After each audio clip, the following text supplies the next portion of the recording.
கர்த்தருக்கு ஸ்தோத்திரம். கர்த்தராகிய இயேசு கிறிஸ்துவின் நாமத்தினால உங்களை வாழ்த்துகிறேன். இந்த வாரம் நம்ம பார்க்க போகிற தலைப்பு என்ன தெரியுமா? எஸ்தரின் சரித்திரம். நல்லா இருக்குல்ல? இதில் 10 அதிகாரம் இருக்குது. அகாஸ்வேருன்னு ஒரு ராஜா இருக்காங்க. அவங்க 127 நாடுகளுக்கு ராஜாவாக இருக்காங்க. அவங்களோட முதல் மனைவி அவங்களுக்கு கீழ்ப்படியில் அவங்க சொன்ன இடத்துக்கு வரலங்கிறதுக்காக அவங்கள ராஜஸ்ரீலேருந்து தள்ளி விடுறாங்க. அப்போது அந்த இடத்துக்கு அநேக பெண்களை செலக்ட் பண்ணுறாங்க. ஆனால் ராஜாத்திய பட்டம் பெற்றது எஸ்தர். இன்றைக்கி அந்த எஸ்தர்கிட்ட என்னென்ன நற்குணங்கள் இருந்துச்சுன்னு தான் நம்ம பார்க்க போகிறோம். சரியா? எஸ்தர் ராஜாத்தியா இருந்தாங்கன்னு நம்மளுக்கு தெரியும். ஆனால் அவங்கக்கிட்ட காணப்பட்ட குணாதிசயங்கள் தான் நம்ம இன்றைக்கி பார்க்க போகிறோம். முதலாவது பார்த்திங்கன்னா, தன்னை எதிர்த்து வளர்த்த மொர்தெகாய்க்கு அவங்க கீழ்ப்படினாங்க. எஸ்தர் 2வது அதிகாரம் 10வது வசனத்தில் இருக்க எஸ்தர் தன் குலத்தையும் தன் பூர்வத்தரத்தையும் சொல்லாது இருந்தாங்க. ஏன் தெரியுமா? மொர்தெகாய் அதை தெரிவிக்க வேண்டாம் என்று அவளுக்கு கற்பித்திருந்தான்ட்டு. இப்போ எஸ்தர் பார்த்திங்கன்னா ராஜா அரண்மனைக்குள்ளே கொண்டு போயிருக்காங்க இல்லையா? அநேக பெண்களை கூட்டிகிட்டு போயிருக்காங்க. அங்கே இஷ்டப்படி வாழ்ந்துக்கலாம். ஆனால் எஸ்தர் அதுபடி இல்லாமல் தன்னை எதிர்த்து வளர்த்த மொர்தெகாயின் சொல்படி தான் அவங்க வாழ்ந்தாங்க. இன்றைக்கி நம்ம அநேக நேரத்தில் நம்ம பெற்றோருக்கு நம்ம கீழ்ப்படுகிறதில்ல, நம்மளை மூத்தவங்களுக்கு கீழ்ப்படுகிறதில்ல, போர்டருக்கு கீழ்ப்படில.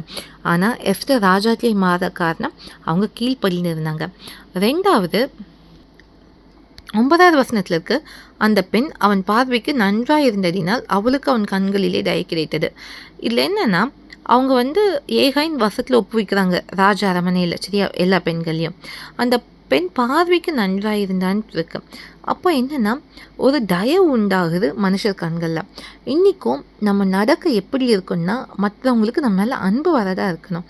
ஆனால் நம்ம திமிர் பிடிச்சவங்களாகவும் பெரியவங்கள மதிக்காதவங்களாக இருந்தாலும் எப்படி நம்மளுக்கு மற்றவங்க கண்ணில் தயவு உண்டாகும்? பார்வைக்கு மட்டும் நன்றாக இருந்தால் அவங்களுக்கு தயை கிடைச்சிருக்காரு. அவங்க நடக்கையிலும் அவங்க நன்றாக இருந்தாங்க. இன்றைக்கும் நம்ம என்ன தான் அழகாக ட்ரெஸ் பண்ணியிருந்தாலும் நம்ம இருதயம் செம்மையாக இல்லைன்னா நம்ம உயர்த்தப்பட முடியாது. அதனால் நம்ம மனசு நல்லா இருக்கணும், நல்லவங்களாக வாழ கற்றுக்கொள்ளணும். 3வது காரியம் இருக்கிறது போதும்னு அவங்க நினச்சாங்க. 2வது அதிகாரம் 15 பார்த்தீங்கன்னா, ஏகாய் நியமித்த காரியமே இல்லாமல் வேறொன்றும் கேட்கவில்லை, எஸ்தருக்கு தன்னை காண்கிற எல்லா கண்களிலும் தயை கிடைத்ததுன்னு இருக்கு. அதாவது ராஜா கிட்ட போகிற பெண் அவளுக்கு என்னெல்லாம் வேணுமோ அதெல்லாம் அவளுக்கு கிடைக்கும். ஆனால் எஸ்தர் நம்ம ராஜாட்ட போகிறோம், என்னெல்லாம் விரும்பி கேட்கலாமோ அதெல்லாம் நம்ம கேட்கலான்னு நினைக்கலாம். அவளுக்கு என்ன கொடுக்கப்பட்டதோ அதில் அவங்க திருப்தி அடைந்தாங்க. இன்றைக்கும் போதும் எங்கிற மனது நம்மளுக்கு வேணும். எப்போவுமே நம்மளுக்கு மற்றவங்கக்கிட்ட என்ன இருக்குது, அவங்களுக்கு இது இருக்கே, நம்மளுக்கு இது இல்லையா அப்படி நினைக்காதபடிக்க கர்த்தர் நமக்கு என்ன கொடுத்துருக்காரோ அது போதும்னு நினைக்கும் போது கர்த்தருடைய கண்கள் தயவு கிடைக்கும், எல்லாருடைய கண்களையும் நமக்கும் தயவு கிடைக்கும். அதனால் அவங்களுக்கு கிடைச்ச மேன்மை பாருங்க. 17வது வசனத்தில், ராஜா சகல ஸ்திரீகளை பார்க்கலும் எஸ்தர் மேல் அன்பு வைத்தான், அதிக தயம் பச்சமும் அவங்களுக்கு கிடைக்கிற ராஜ கிரீடத்தை அவங்க சிரஸில் வைக்கிறாங்க ராஜா. எத்தனை பெண்கள் வந்திருப்பாங்க, ஆனால் எஸ்தருக்கு அதிக தயம் பச்சமும் கிடைத்தது. இன்றைக்கும் நம்ம அன்பானவங்களாக இருக்கணும், நல்லவங்களாக வாழணும், நம்மளை வளர்த்தவங்கள பெரியோருக்கு நம்ம கனம் கொடுக்கணும், இருக்கிறது போதும்னு நினைக்கணும். அப்படி இருக்கும்போது நம்ம வாழ்க்கையில் மேன்மை கிடைக்கும். இதுலேயும் முக்கியமான ஒரு காரியம் என்ன தெரியுமா? எஸ்தர் ஜெபிக்கிறவங்களா இருந்தாங்க. யூதருக்கு ஒரு பிரச்சனை அப்படின்னு மொர்தெகாய் சொன்னோன்னே 3 நாள் உபவாசம் இருக்க சொல்லிட்டாங்க. ராஜாக்காக தன் ஜனத்துக்காய் பரிந்து பேசுகிறாங்க. இன்றைக்கும் நம்ம கர்த்தரோடு ஒரு தொடர்பு இருக்கணும். உபவாச ஜெபம் ரொம்ப முக்கியம். அது மாத்திரம் இல்லை, நம்ம ஜனங்களுக்காக மற்றவங்களுக்காக நம்ம எஸ்தரை போல் பரிந்து பேசுகிறவங்களா இருக்கணும். அப்படி இருக்கும்போது தேவநாமம் நம்ம மூலமாக மகிமைப்படும். இன்றைக்கி எஸ்தர் ராஜாத்தின் புஸ்தகம் இன்றைக்கி எஸ்தரின் சரித்திரமாக வேத புத்தகத்தில் இருக்குன்னா அவங்கக்கிட்ட காணப்பட்ட நற்காரியங்கள், தேவனோடு இருந்த உறவு. இன்றைக்கும் உங்களுக்கும் தேவனோட உறவு இருந்த நீங்களும் நல்லபடியாக வாழ்ந்தீங்கன்னா தேவன் உங்களையும் உயர்த்த வல்லவராக இருக்கிறார். எஸ்தரை மாத்திரையில் கர்த்தர் உங்களையும் உயர்த்துவார்.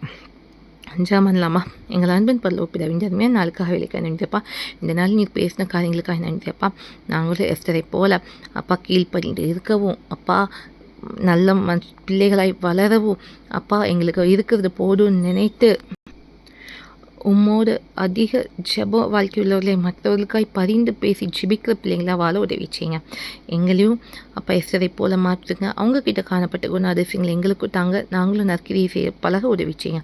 அப்பா உமக்கு பிள்ளைகளாய் உமக்கு சாட்சி இந்த பூமியில் வாழ உதவிச்சிங்க நீர் அப்படியே செய்யப்போருக்காய் நன்றி பிதாவே சகல துளிகான மொழிமைக்கு செலுத்தங்கத்தவே மீட்பும் ரஷமக்கு நீரின் நாமத்தில் ஜபனம் பிதாவே ஆமேன். எஸ்டரை உயர்த்தின கர்த்தர் உங்களை உயர்த்துவார். கர்த்தர் இஷ்டமான இன்னொரு வீடியோவில் உங்களை சந்திக்கலாம். கர்த்தர் உங்களை ஆசிரிப்பதாக. ஆமீன். அல்லேலூயா.